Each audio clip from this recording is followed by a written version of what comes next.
Black Millennial Investors Money Mindfulness Podcast, the podcast where we embark on a journey of financial empowerment, where mindfulness meets money and unlocks the doors to unprecedented wealth. I'm your host, Andrew Dumas, joined by today's co-host, Black Millennial Investors summer intern, Kieran McLean. And we're excited to have you join us where we'll explore the intersection of financial empowerment and mindful living. We have a fantastic episode lined up for you today, packed with valuable insights, actionable tips, and our weekly affirmation to get your money mind right. Today, we have a very special guest joining us, Gary Johnson III. Gary is the acclaimed author of the Ghetto VC and the visionary founder of Bison Venture Partners. Gary's journey from humble beginnings to becoming a successful venture capitalist is nothing short of inspiring. In his book, The Ghetto VC, he shares his unique perspective on navigating the world of venture capital, breaking down barriers, and creating opportunities for underrepresented communities. As the founder of Bison Venture Partners, Gary is dedicated to fostering innovation and supporting diverse entrepreneurs. In this episode, we'll dive into Gary's experiences, insights, and the principles that have guided his remarkable career. Whether you're an aspiring entrepreneur, a seasoned investor, or simply someone looking to improve your financial well-being, Gary's story is sure to provide valuable lessons and inspiration. So sit back, relax, and get ready to be inspired by the incredible journey of Gary Johnson III. Let's welcome him to Money Mindfulness. Welcome, Gary. Thanks so much for joining us today. Thank you, Andrew. Well, I'm so glad you can be here. So I like to start every episode with finding out a little bit about the origin story. Why? Why are you here? What brought you here? And more importantly, once again, and your why. Yes, Why is that so important for you to drive all of your activities to help our listeners? So why don't you tell us where you're from, how you got here, and why you're doing this? How I got here. Well, my mama and my daddy loved each other very much for a point in time. And created me, and I was born in Chester, Pennsylvania, so not far from here at all. Was raised in the Philadelphia area and have seen a lot of different things, and have been just inspired by entrepreneurship in our community. What I learned very young is that entrepreneurship is not luxurious, right? It is a means for survival. And my mom was the first person to teach me that lesson, and she started a property cleanouts business when I was in middle school. And she hired me and my siblings as her first employees. And that's where I got to see what the day in and day out of entrepreneurship really is. But it wasn't until I went to college and actually studied entrepreneurship to know that's what she was doing. So my why is really to create opportunities for other people in the community to know that entrepreneurship can be used as a tool for liberation, right? It's a way for you to create the life that you want to live on your own terms and also, support your family and support your community. Yeah, a real sense of freedom. Yes, sir. Associated with entrepreneurship. But often I see in communities that are typically underrepresented, I see there's a lack of awareness and a lack of education around how to make those transitions and changes. So you can talk a little bit about the importance of financial literacy as it's associated with, being an entrepreneur, or and how it impacts your framework for both Ghetto VC and Bison Partners. Yeah. I think financial literacy is at the core of it all, right? So, my mom also taught me the lesson of savings, right? The importance of saving your money, and she bought me a safe when I was very young, and then when I would get that allowance, whatever it was, $5, $15, $20, I was stashing it away in a safe. And that's not something that you learn in school, right? It's something that you have to sort of be taught by someone who is financially literate, right? And who knows the value of that. So that's sort of like my origin story in valuing a dollar, right? And then knowing what I could do with those savings, the fact that I could have a goal, and over time I could reach that goal, I could attain it by, having some discipline. Right? And whether it was a toy, whether it was a book, a video game, a movie, I could afford that thing because I put in the work, right? I made the sacrifice. And that's what entrepreneurship is as well. I think when it comes to business education, there's just truly not a lot out there for Black and brown communities. A lot of the examples of successful entrepreneurs that are often shown in the media are white men, right? They don't look like us.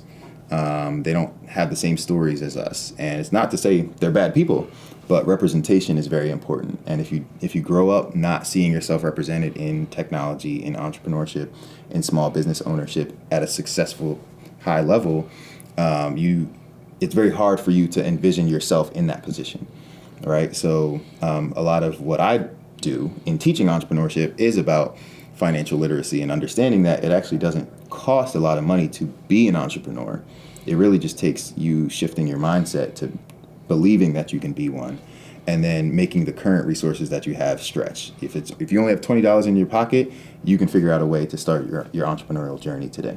And that's why I love the Ghetto VC, because I think for you, why did you name it Ghetto VC? Oh man! Because when I think, maybe you can speak to this somewhat. Why would you name something the Ghetto VC? The ghetto, we typically think of something downtrodden. There's not lots of opportunity. It's a place where many people, quote, want to get out of. That's right. And so it's the symbolism of the ghetto and venture capital together. That's right. Is impactful. So we would love to hear, why Ghetto VC. It's funny. I'm like having fun with it, for one, right? It's like people are afraid of that word. People are afraid to say ghetto, So in part, it's like, man, let's be courageous. Let's be brave, right? To your point, the ghetto is often associated with downtrodden, dilapidated buildings, right? The ghetto, it is a place of discrimination, of racism, of segregation, right? It is a place that is designed, it is systemic, and it does not create opportunities for people. It takes them away. So, for me, being someone who I didn't grow up in a ghetto, right?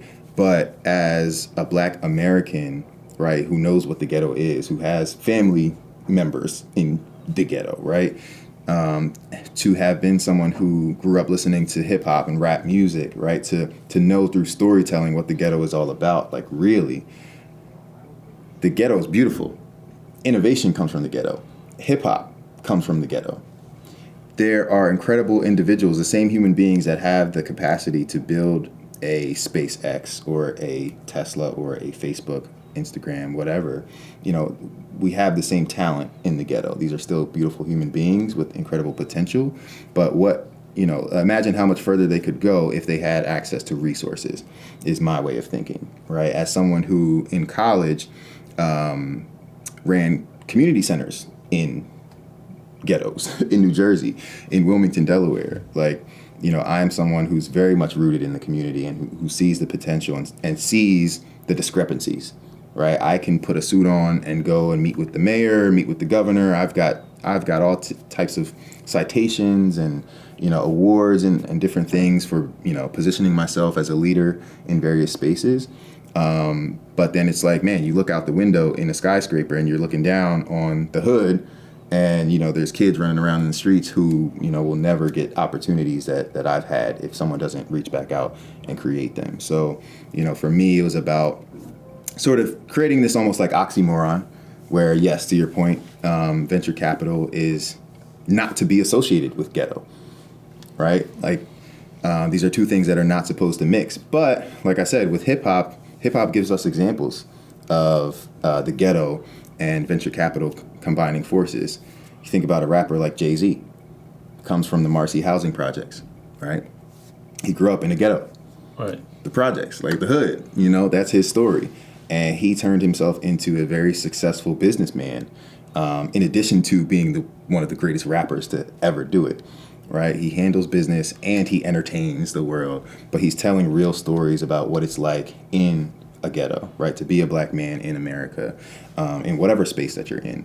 And, at the peak, I wouldn't even say the peak that he's at now, because I'm sure he's got higher to go. But not only did he just rap, right? He didn't stop there. He got into business enterprises. He made investments.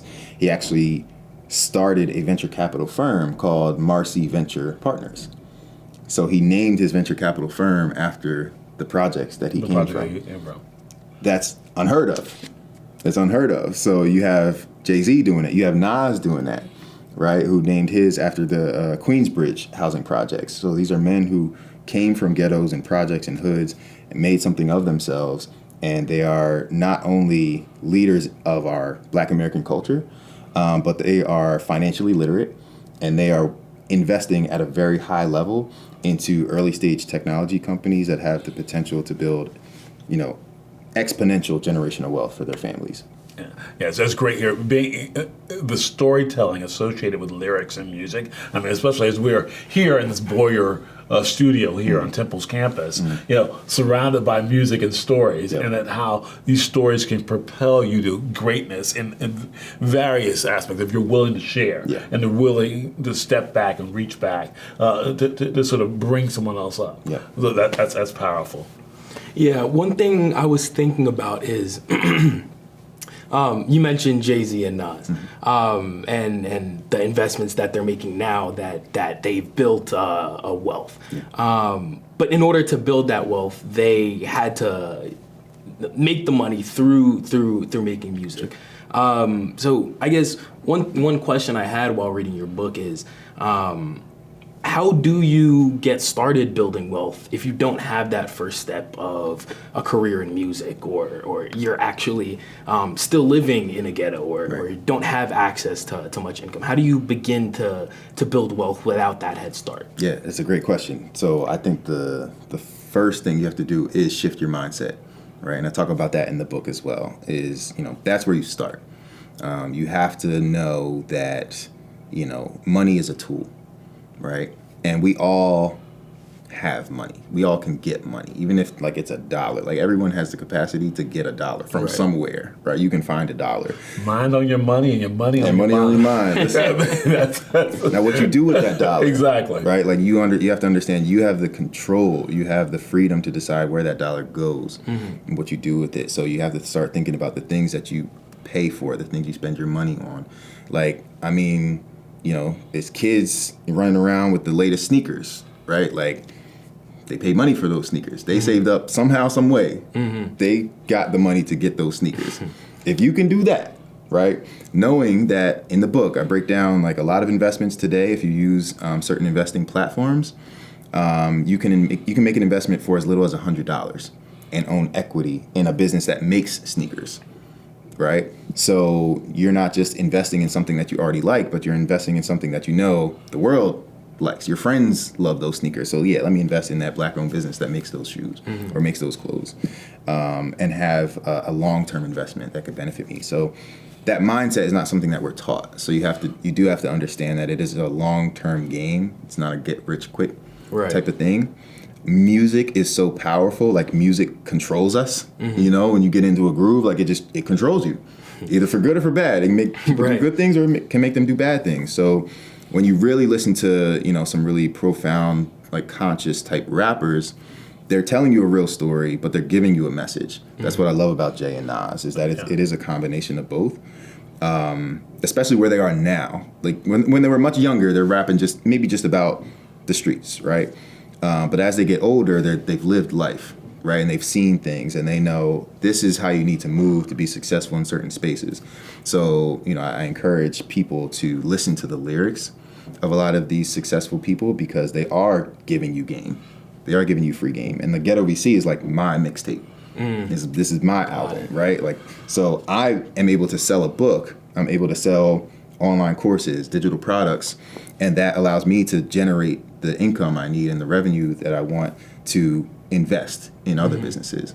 So you have to find some way to make the money that you're going to use to invest in other things. Well, and deploying it appropriately, because right now, I love all of our rap, hip hop, but for many years, it was so focused on consumerism, if you will. Let's get the bag. Let's get the, and so there's a shift now, I think, like Nas and others, who are making us conscious and be aware of, we can't just be a society, a demographic of rabid consumers. We have to, figure to break that mindset, break that narrative, in our consciousness, that we can make other decisions strategically. That's going to help us. So, absolutely. But to Kieran's question though, for some people, who may only have $100, would you really suggest that they use their first $100 in some of these alternative type of investment platforms versus your traditional S&P, your traditional? I mean, so what's the mix there? Well, what's your advice to? Are you telling the folks to, hey, get on this platform where you can have a piece of a company that's a startup possibly that may or may not work out, or how should they look at their investment potential if their investment strategy if they're first starting out and I have $100? Right. Let's keep it simple. Listen, if you have $100 in your bank account, you should pay your bills first. Take care of yourself first. That is the thing. I'm not a financial advisor, so nothing that I talk about is financial advice. But I would say that, getting started is what's important, right? So if you have $100 in your bank account and you want to get started investing, what I would do is I would use something like a Cash App, or personally I use Stash for my personal banking. Get yourself a debit card, right? If you don't already, get yourself a debit card. Use one of these apps. They're super modern and tech forward. And not only can you just store your money there are ways for you to make micro investments. So you can make a $1 investment and get some shares of Apple, right? What do you call them? The fractional shares, right? Fractional shares. So getting started with that, I think getting started with stocks, with a small amount of money makes the most sense, just to get you comfortable with it and see, oh, my money does grow, and it does, go down sometimes, but then it does come back up, and I should just wait and just let it play out instead of panicking and watching it fluctuate. I think that'll give you a quick lesson in what investing is about. But then I would say, when it comes to startup investing, it is incredibly risky, right? It is a higher risk asset class than the stock market. But the bet that we're taking on a lot of these companies and investments is that we believe this business can maybe get to the stock market one day. So how do we get in on things that other people are participating in right now, right? A lot of people that participate in private equity in the private markets, again, do not tend to look like us, right? So the stock market is great. Yes, it is a great way to store wealth and build wealth, but there are people who are participating in the market before that company even got there. Right. And I'm the type of person that works with and coaches and mentors and advises early stage startup companies led by people from underrepresented backgrounds in this space. So it's a lot of people that look like us building incredible small businesses, technology startups, and they have incredible potential, like I said. And when we can get them the resources, whether it's education, the financing, the space they need, you name it, we can get them to that point, right? And we can say we were the first people to bet on those businesses, right? And it's not just about a financial return, it's about investing in us as a community. Well, how do you evaluate? Well, first of all, how you first identify, sure, the private equity firms, we know that everyone does a roadshow in order to get in front. But how do you identify, first of all, these entrepreneurs, these founders who have this great idea, and then how do you evaluate them to determine, hey, is this the right play for me to have, to invest from a fractional share perspective? I'd love to hear your thinking on just your identification of those interested those founders, as well as how you evaluate them. So, for one, I'm a founder myself, right? So I can relate to them, and I'm often in spaces where they are. Right, I'm surrounded by founders and entrepreneurs, crazy thinkers, people doing cool stuff, trying to make a way out of nothing, and so you build relationships with people over time. I've participated in accelerator programs, pitch competitions, different boot camps, and when you go through those programs and things, you build community, and people see you and they know what you're about because you stood up on a stage and you said, I have a vision and here's what I want to do and here's how I'm going to do it, and you can either get with me or just watch the train leave, right. But the train is going. Yeah. So, and then you keep up to date with people on Instagram and LinkedIn, online in different ways, and they see the story unfold and it's like, oh, he's still doing that thing, or oh, she's still doing that thing, or oh, she just got investment for that thing that she pitched 2 years ago that I met her, when she had nothing, So you start to see, yes, this person is committed. This person is really about it. That wasn't just something they came up with on a stage to make a quick buck. But I'm also an ecosystem builder. So what I do through Bison Venture Partners, through my nonprofit, First Founders, Inc., we create opportunities to support founders and entrepreneurs. So we organize pitch competitions where we invite you to submit an application and come stand up on a stage in front of judges that look like you, that have access to resources, and we can get you $1,000 or $5,000 or maybe $10,000 sometimes for a pitch, right? And it's non-dilutive capital, so it's not an investment, but we want to hear, what is your idea? Right. What have you built so far? How far have you taken it to date with the resources you've had? And that's where you get to hear from these amazing entrepreneurs that, like, hey, I started this little brand in my kitchen. I was making hair care products for myself in my kitchen, and then my friends started to use them and love them, and then it started to spread, and now I'm in Sephora, I'm in Ulta Beauty. Like, you hear that story, and like, this person is, I think this is someone to bet on, right? At its face, right? So there's that. I say, as someone who, like, if you're not the type of person to actually organize those events, just show up. Support the innovators in your community and see what they're about, see what they're doing. And I promise you'll be amazed, because you're like, these are the people in my community, right? In my neighborhood, they're coming up with these things. Yes, they are, right? But they need you to know they exist and to help you open doors and all those sort of things. And then lastly, I would say, in terms of the due diligence is very important. So, before making an investment, to make a real informed investment decision, you want to see financial information. A lot of times with early stage startups that may have just been pitching a concept, they may not even have a bank account for their business yet, right? Like, they've not made their first dollar. So a lot of times you truly are making an investment in the person and their vision. But if someone is a little bit further along and they have profit and loss and they're all sorts of financial documents, you can review those and see how they've been performing, month over month, year over year. And, you always want to see, that arrow going up, up and to the right. They're making money, hand over fist. But realistically, in a startup, like, it's not even up and down. It's like down for a long time, just down. Or flat. Down or flat, but yeah, down. A lot of money is being burned. Whatever you have, it's just going in. Just put the money in. Just keep it alive. Try to upgrade your equipment. Try to improve your products. Hire new staff. All those sorts of things. And then it's like, it may not be for 3 to 5 or maybe even 8 years, until the business really starts doing something in terms of generating revenue. And it's not that the entrepreneur isn't capable. It's that this is hard.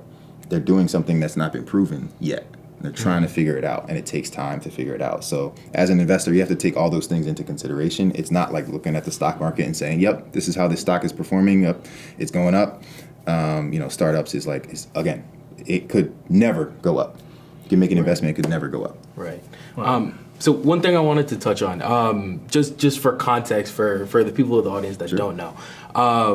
So you touched on Bison Venture Partners and venture capital we've been discussing.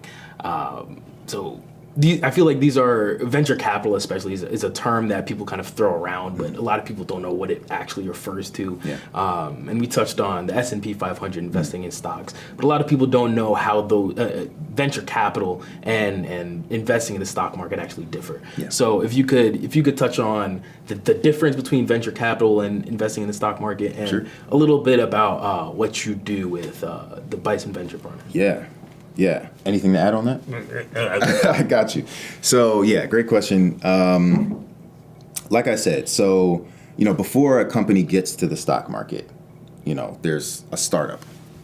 There's a startup phase. There's a growth stage, right? There's the phase where this company, it's making a whole bunch of money, and it's got a bunch of investors, and, they need to get more money to grow and scale and all that kind of stuff. So the stock market, selling shares to the public on the stock market becomes the thing that they a lot of times just have to do because they've grown so big. Again, that process is it's like a human being, right? Going from a baby to an adult. the startup is the baby. The adult is the stock market in this sort of technological space. So venture capital is a tool. It is essentially rocket fuel for this, startup where you're giving it rocket fuel so you can take it to the moon and beyond. Venture capital is just a type of financing. It is simply money, right? But it is an investment in a business. So when it comes to venture capital, how it works is, a lot of people think that venture capitalists are wealthy people.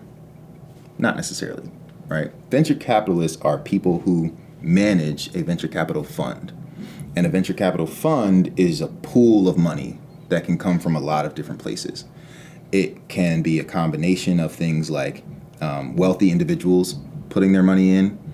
It will be institutions putting their endowments in. So, Northwestern University, Howard University have endowments, and parts of their endowments go into venture capital investments, the high risk investments, in addition to other things too.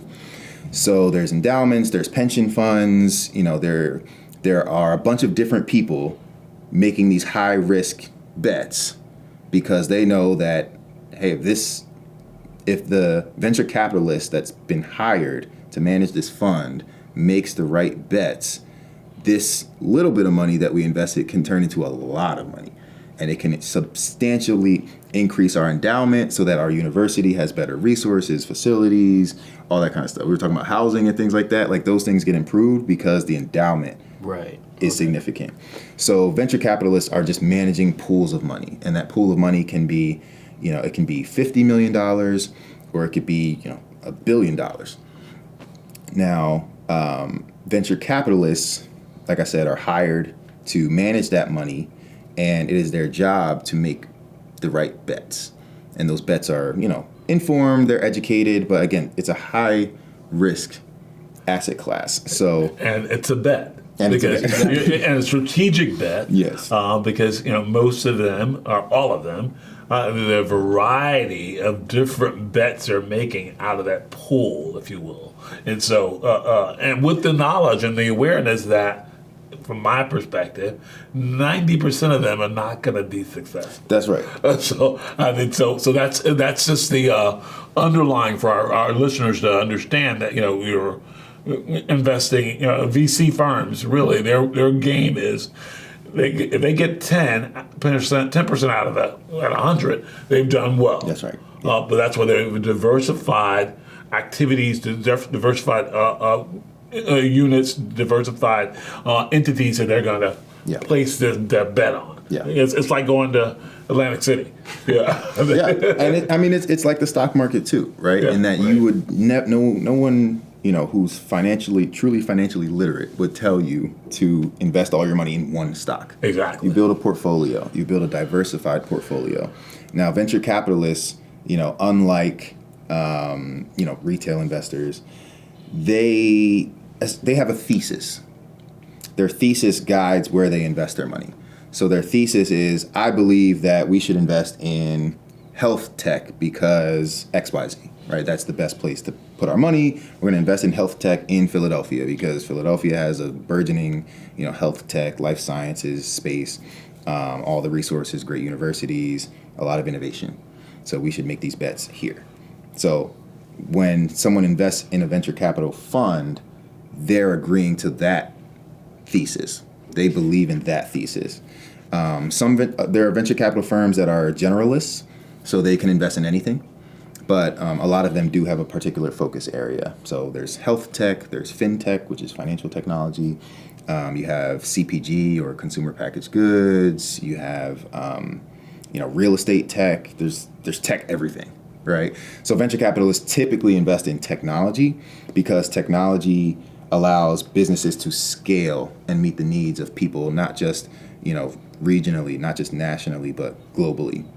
Right? So venture capitalists need very big wins. They need very big returns.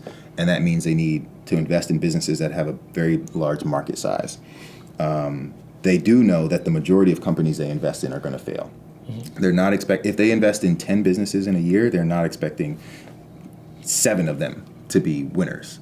Now, every investment they make, when they make that investment, they believe this could be the one. Potentially. This could be the one. Right. But they have to believe that every time they're making an investment. Right. And they only have so many resources. Their fund is only so large. So within a year, they may only be able to invest in 10 companies or, 20 companies. Typically, it's a small amount of companies. But they hear pitches. They meet a lot of entrepreneurs. Even though they invested in 10, they met with 1,000 in that year, right? So they hear and see a lot. They want to know everything that's going on. And their decision comes about by saying, yeah, we surveyed the scene. We know who's out there. And like, based on what we've seen, I think these are the winners right here. Right. We want to place our bet there. Yeah. Now, today, though, are there specific sectors or industries that you are sort of hot on? And I know this is not financial advice. We just want to get your perspective of sectors, industries that you think are significant opportunities. For sure. Honestly, so I'm a generalist. I see opportunity everywhere. But I would say this. So my lens is an equity lens in terms of, representation. Right. So again, going back to that Black American experience, the lack of representation in this space. I have a thesis around Black women entrepreneurs, underrepresented in every sector. But when you look at the data and statistics, they are the fastest growing group of entrepreneurs in this country. Not only that, but there is data that shows that when they are able to get the resources they need for their businesses, they actually reinvest in the community. They create the best paying jobs, the best opportunities, and actually they form diverse teams, and diverse teams outperform homogeneous teams, right? So diversity is the key, and I think it's time to invest in more Black women. So I do a lot of that. I think I used to be big on financial technology. There are a lot of people unbanked in this country, right? I mean, as progressive as we can be, like there's so much more to be done. So I've done some stuff there. I had a fintech company at one point. Financial technology is very hard to build. There's a lot of regulations in the banking space, right? Rightfully so, and it's in part due to how big banks have treated Black and brown people, right? I'm still big on fintech, but honestly, if I were to invest in fintech today, I might be investing in fintech in Africa because its infrastructure as a whole is much further behind than we are. Right. So there's a lot to be gained there. I'll give you one more just to, have fun with something. But I don't know. I would say consumer.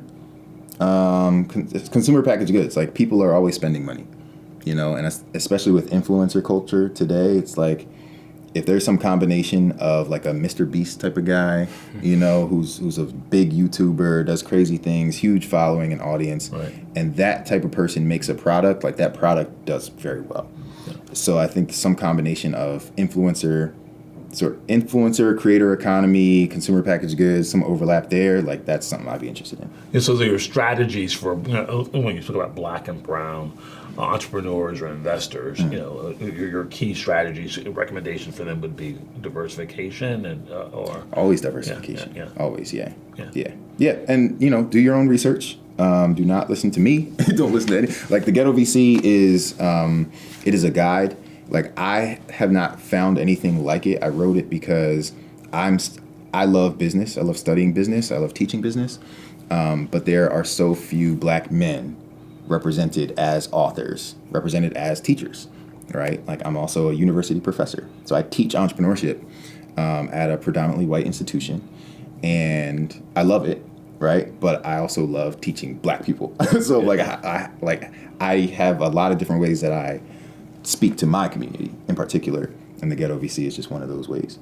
Yeah, let's focus a little bit on Money Mindfulness, on mindset shifts. And so what I guess, advice would you give to individuals, entrepreneurs, aspiring entrepreneurs or investors about mindset changes, ways to shift their mindset, or even people who are listening who thought, hey, representation matters. They never met Gary Johnson III. They've never met Kieran or myself, or folks who've been involved in financial services, as an investor or an entrepreneur. What advice would you give to people about, and what practical steps can they take to sort of shift their mindset? Well, if they are listening to this, they've already started that shift. But yes, that's where it started for me, is listening to podcasts, watching YouTube, reading books, and, just learning from people who I never thought I would meet.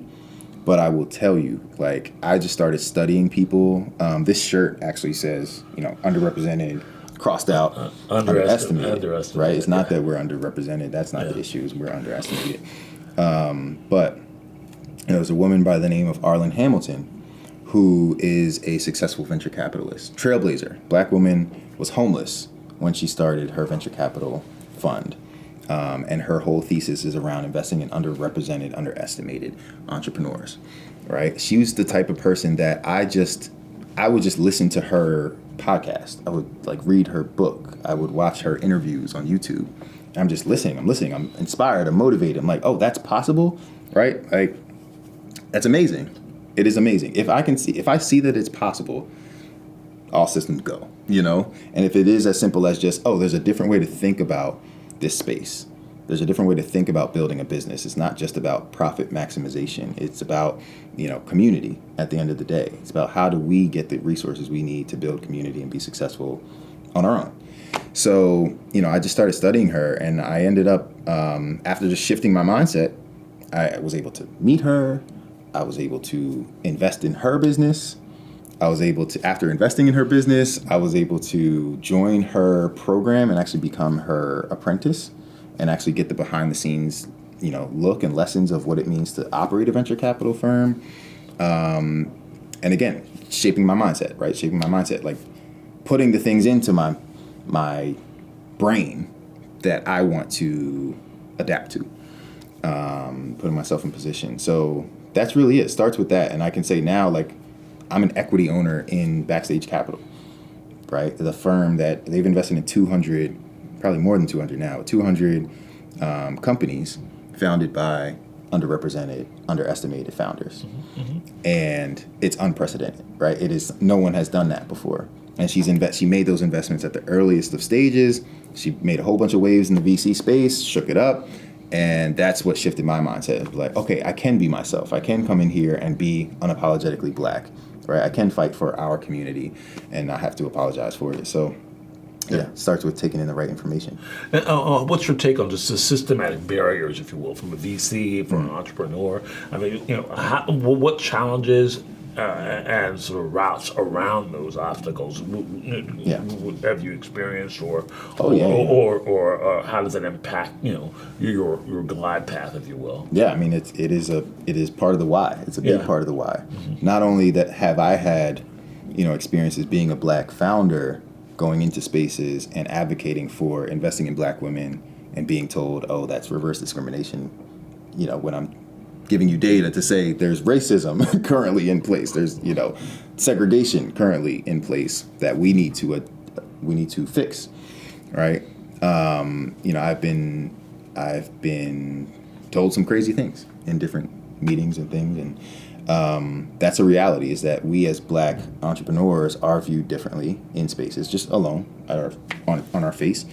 But then when you are building for us, something comes with that as well. And not everyone wants us to build for us. And that's part of the problem, because there are disparities. There's a racial wealth gap, right? Where we're not just at zero as a whole, like we're below zero. So, something has to be done. And that's why I'm doing different things here, different things there. Like if I got to get you through a book, through a podcast, through teaching, whatever, through coffee, like Nina Simone said, by hook or crook, I'm going to get you. So that's sort of how I'm moving in this space, because again, there's not enough of us represented yet, but we're making our own waves. We are truly like revolutionaries in this space, because it wasn't designed for us. It wasn't designed by us. It doesn't mean that we don't belong, but we do need to have seats at the table. And the best way to have a seat is to pull up your own chair as opposed to asking for one. Well, so what trends do you see that's going to shape the future of venture capital firms and entrepreneurship? Well, what trends are you?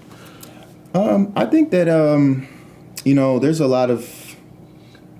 I think with Gen Z, like the younger generation, are you Gen Z?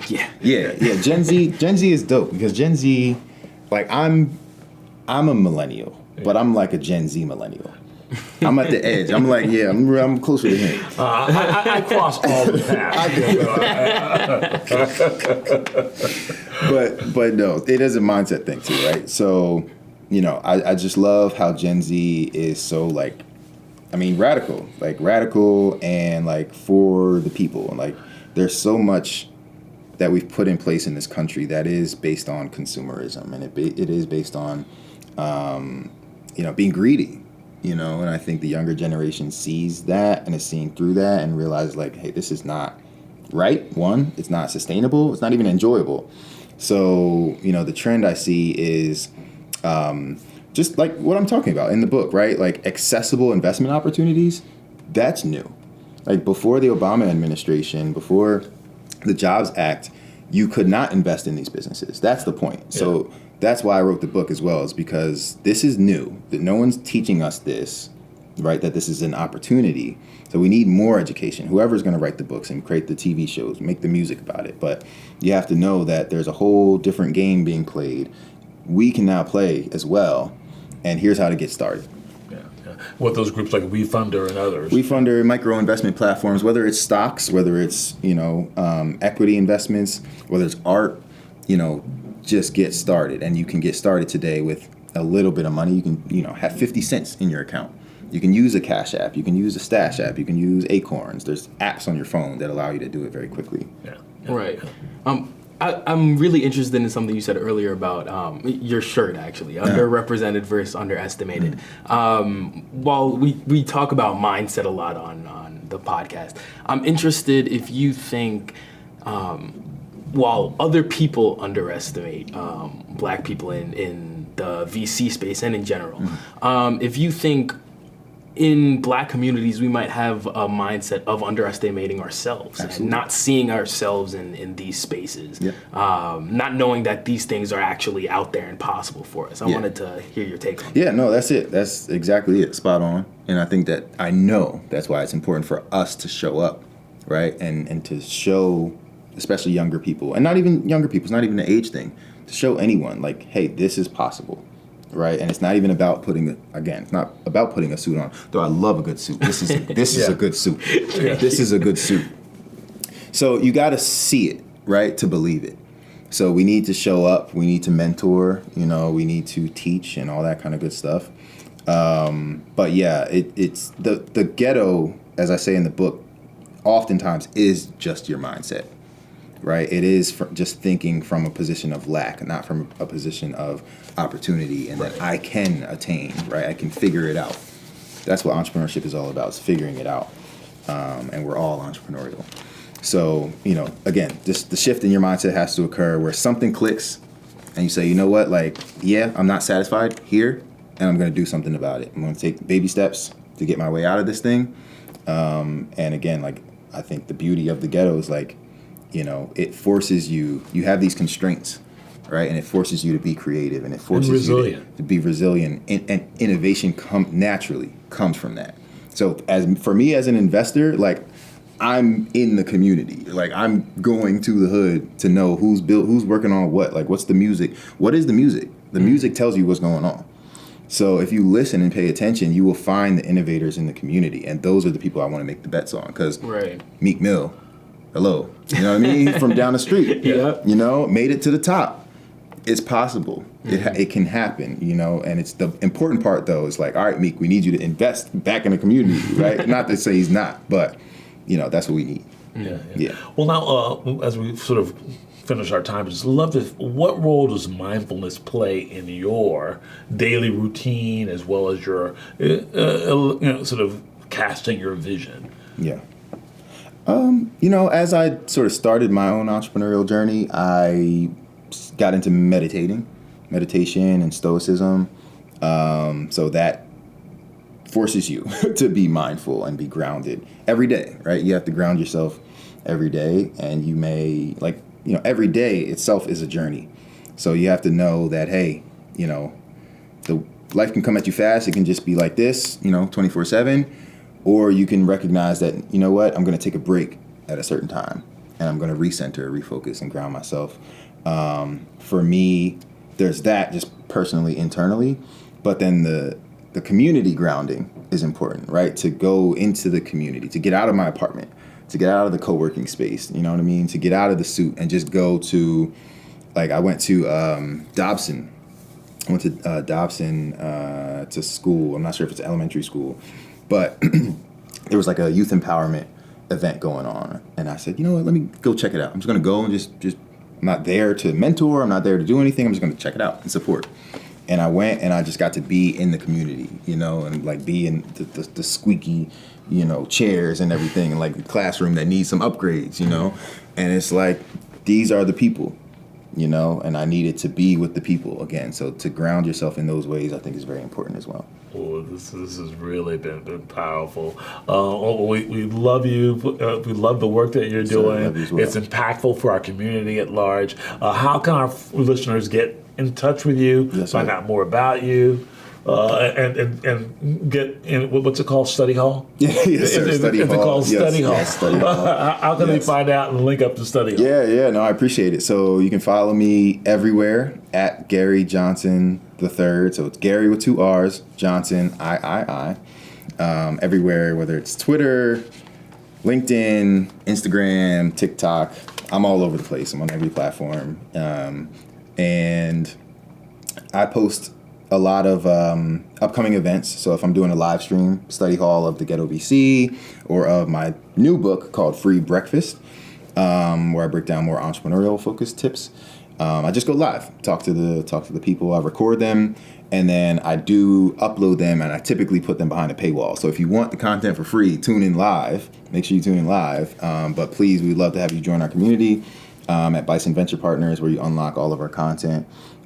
We have angel investing content, entrepreneurship content. We have books, coffee, merchandise. And again, it's just a community of people, joining a collective journey, because we're based on the African proverb that says, if you want to go fast, you go alone. But if you want to go far, you go together. So whether you went to Howard or not, we are all bison. Yeah. You know what I mean? And we are going together. Going together. Yes, sir. Well, beautiful. Well, our listeners and our viewers here, how to invest like a venture capitalist with limited resources. The Ghetto VC, Gary Johnson III.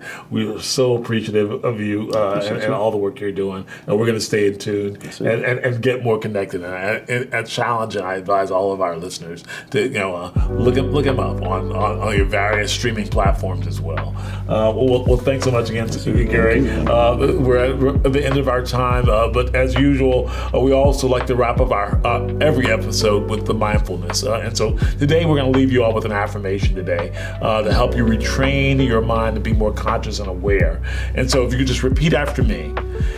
Every decision and action I take brings me closer to financial abundance and freedom. Once again, every decision and action I take brings me closer to financial abundance and freedom. So I challenge you to incorporate this affirmation or other affirmations in your daily routine. And you can reinforce a positive mindset and generate habits that will help you to think out of the box, as well as to see that there's more for you that's in line with your respective vision. So thank you all. Thank you all for joining us today. That'll be all. We look forward to seeing you next week, and we'll continue to explore money mindfulness. And so until next time, keep your mind on your money and your money on your mind. I'm Andrew Dumas, and I'm out. Thank you for listening to Black Millennial Investors Money Mindfulness Podcast. If you would like more information on any of our stories, guests, or even how to share your story, head over to our website at blackmillennialinvestors.com. You'll also find our legal disclaimers and links to our social media pages. Also, don't forget to subscribe to our podcast on Spotify, iTunes, YouTube, or your preferred streaming platform. Leave a 5-star review so others can enjoy the show too. Have a great week, and we will see you next episode. Welcome back, everyone, and I hope you enjoyed this episode of Money Mindfulness. As we wrap up, I want to take a moment to reflect on some key points we discussed today and emphasize their importance in our financial journeys. First and foremost, financial education is crucial for economic empowerment. Understanding how money works for you, how to manage it, and how to make it grow are foundational skills that everyone should have. Unfortunately, financial literacy isn't always taught in schools, which is why it's so important for us to seek out this knowledge ourselves and to share it within our communities. Our emotional relationship with money is another critical aspect to consider. Money isn't just a tool, it is something that can evoke a wide range of emotions from joy and excitement to stress and anxiety. By understanding our emotional triggers and how they influence our financial decisions, we can start to make more mindful and informed choices. And also, community support can play a vital role in achieving our financial goals. Whether it's through family, friends, or groups like Black Millennial Investors Foundation, having a network of people who understand and support your financial aspirations can make a huge difference. These connections provide not only practical advice, but also emotional encouragement, which is essential for staying motivated and on track. Many people grow up in homes where we don't speak about money, don't talk about our financial situations. However, open conversations about finances are necessary to break the stigma and alleviate the financial anxiety. And some work would even say to break generational curses that have been associated with money in your respective families. So talking about money shouldn't be taboo. When we share our experiences and challenges, we can learn from each other and find solutions together. This openness can lead to better financial decisions and a more supportive community. Investing in oneself is the first step towards financial success. And this can mean different things for different people. Whether it's furthering your education, developing new skills, or taking care of your mental and physical health. When you invest in yourself, you're better equipped to seize opportunities and navigate financial challenges. I love the acronym SMART, and it's about creating SMART goals. And SMART goals are designed as being specific, measurable, achievable, relevant, and time-bound. This helps in planning and achieving your financial objectives. So setting clear and realistic goals gives you a roadmap to follow and makes it easier to track your progress and celebrate your successes along the way. Also we should consider having multiple streams of income. It can enhance your financial stability. However, unless you have done the work in understanding your emotional triggers, the money can be fleeting. And I can speak from personal experience. So relying on a single source of income can be risky, especially in today's unpredictable economy. So diversify.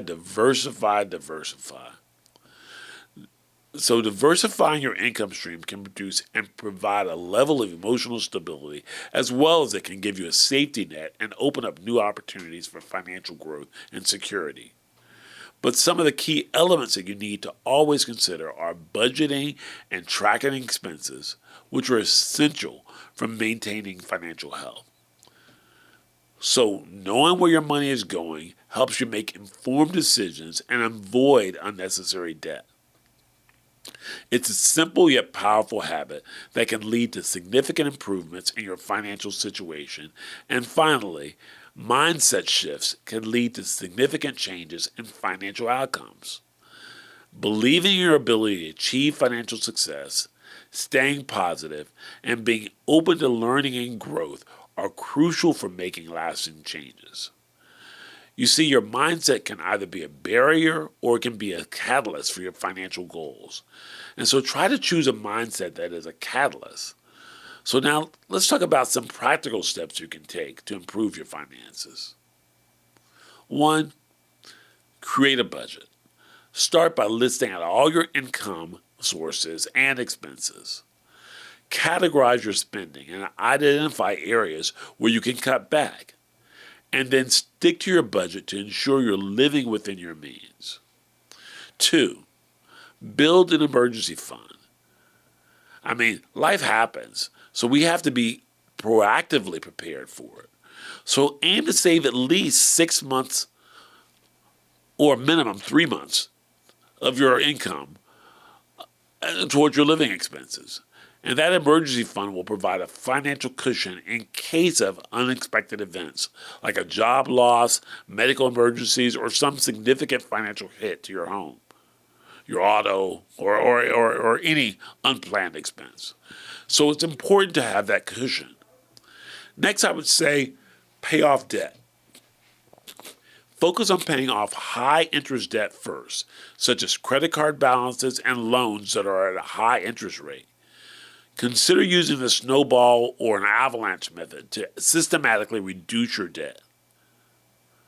And then invest regularly. Start investing as early as possible to take advantage of compound interest.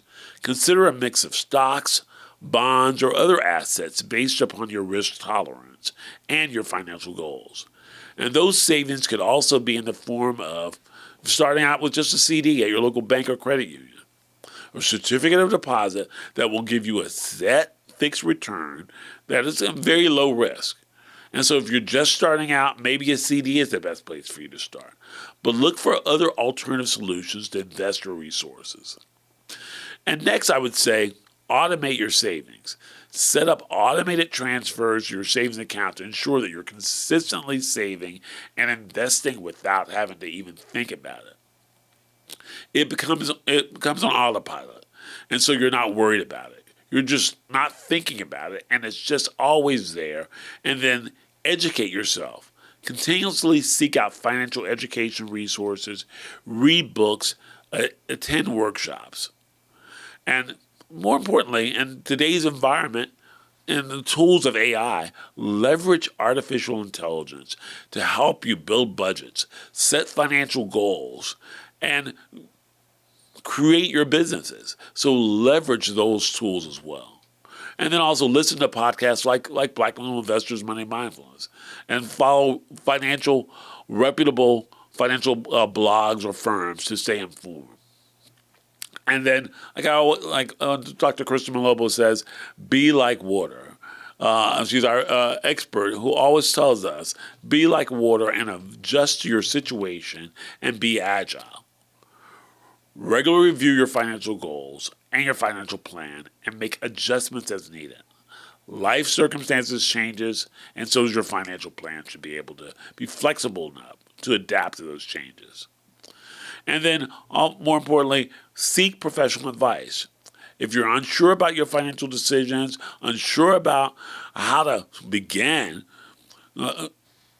establishing a financial plan, consider consulting or a coach to help you, or a financial advisor of an organization that supports you in your financial literacy and your financial well-being. They can provide personalized advice and help you create a comprehensive plan to help you to achieve your goals. It's not just about personal gain. It's about your personal goals and your personal wellness. It's about empowering you and your community and creating a more equitable society by sharing knowledge and supporting each other. We can all move towards a brighter financial future. And so just look for us at www.blackmillennialinvestors.com or moneymindfulness.life to get more information and resources to help you in your journey. Thank you for joining us on this episode of Money Mindfulness. Keep learning, keep growing, and remember that you have the power to shape your financial destiny. Until the next time, stay mindful and stay financially empowered. I'm Andrew Dumas, and once again, keep your mind on your money and your money on your mind. We'll see you next time.